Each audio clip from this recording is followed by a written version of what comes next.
Hey guys, in this video I'm going to show you how to reset to Verizon Fios Box. If you find this video helpful, please consider to like this video and subscribe to my channel. In saying that, let's just jump straight into the video. Alright, so there's two different ways how we can do this. So we've got a soft reset and a factory reset. So soft reset is quick and safe, while a factory reset is a full reset. So now let's start with the soft reset. So this refreshes the box without wiping save settings like DVR content.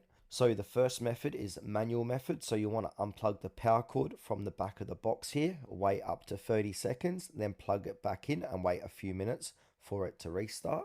And if you want to go ahead and do this using the remote, so press menu on your remote, navigate to customer support, top support tools, reboot STB, then confirm the reboot. Now if we want a full factory reset, so be mindful, this will erase all your settings, including parental controls and favorites. So to do this, press menu on your remote again, go to customer support, top support tools, factory reset, and then follow the on-screen prompts to confirm. And a side note, DVR recordings and some settings may be lost after a factory reset too.